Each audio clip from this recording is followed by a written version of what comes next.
আমরা পড়াশোনা করব যে মহানবী সাল্লাল্লাহু সাল্লাম কেমন ছিলেন। আজকে আমাদের এই সমাজে বিশৃঙ্খলা, আমরা যদি নবীজির আদর্শ চরিত্রকে ফলো করি, আমার বিশ্বাস কখনো এই সমাজে মারামারি হানাহানি হবে না। মহানবী সাল্লাল্লাহু সাল্লাম বিদায় হজে ভাষণ দিয়েছেন যে তোমরা মুসলমান মুসলমান ভাই ভাই। আজকে মুসলমান মুসলমান ভাই ভাই হয়েও কেন মারামারি হচ্ছে? আমি সবার কাছে বিনীতভাবে অনুরোধ করি, আমরা মহানবী সাল্লাল্লাহু সাল্লামের আজকে জন্মদিন উপলক্ষে তার আদর্শে যদি আমরা আদর্শিত হয়ে থাকি, আমাদের সমাজে কোনো মারামারি হানাহানি হবে না। আমি তামাম বিশ্বের মুসলিম ভাই সহ মানুষ জাতিকে অনুরোধ করব, আসুন আমরা একজন আদর্শবান, একজন ন্যায়পরায়ণ, একজন গুণান্বিত গুণের মানুষের চরিত্রকে আদর্শ করে নিয়ে জীবন চলি, তাহলে আমাদের সমাজে মারামারি হবে না। মহানবী সাল্লাল্লাহু সাল্লাম হচ্ছে সবচেয়ে বড় আদর্শ, যার আদর্শকে আমরা যদি ধারণ করি, লালন করি, সমাজে মারামারি হবে না। সবাই ভালো থাকবেন। আজকে পবিত্র ঈদে মিলাদুন্নবী, নবীজির আগমনের দিন। এই দিনে রংপুরে তাহেশা বাদুল আলী, আমাদের তাহেশা বাদুল আলী, আমাদের পীরে কেবলা, উনি রংপুরে আগমন করে আজ থেকে প্রায় 25-30 বছর আগে। তখন থেকে আমরা এটা কন্টিনিউ করে আসতেছি। তার নির্দেশেই প্রথম আমরা এখান থেকে রংপুরে 25-26 জন লোক নিয়ে শুরু করি। পর্যায়ক্রমে আমরা আজকে এই পর্যায়ে আসছি আর কি। এটা রংপুরবাসীর সহযোগিতা এবং প্রত্যেকের দোয়া।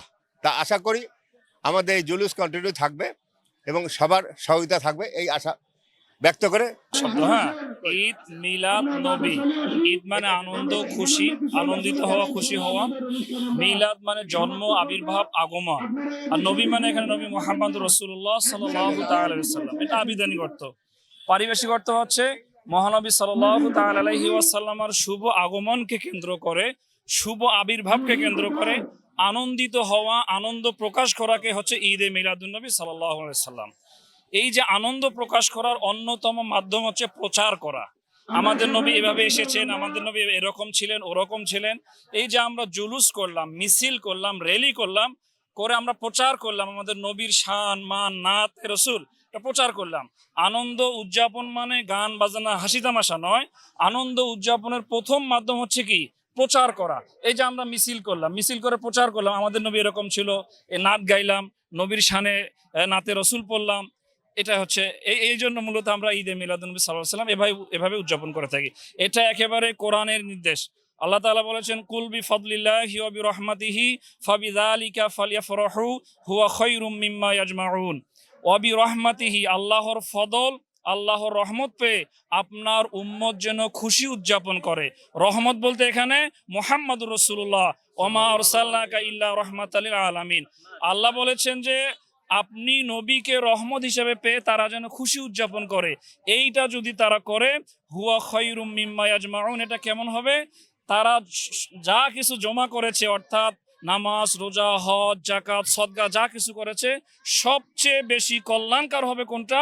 আপনাকে পেয়ে যদি তারা কি করে? খুশি উদযাপন করে। সুবহানাল্লাহ। মূলত কোরআনের নির্দেশ, নবীকে পেয়ে, আল্লাহর ফদল, আল্লাহর রহমতকে পেয়ে আমরা যেন খুশি উদযাপন করি, এটা আল্লাহর নির্দেশ।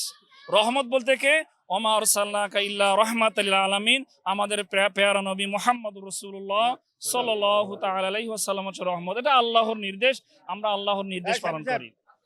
সাল্লাম আল্লাহর প্রিয় হাবিব, ওনার জন্মদিন উপলক্ষে আমরা র্যালি এবং রংপুর জেলা কাউন্সিল কমিটির পক্ষ থেকে র্যালি এবং মিলাদ মাহফিলের আয়োজন করছি এবং নবীজির শান ও মানের উপরে আলোচনা, এটা নিয়েই আমরা চলে আসছি।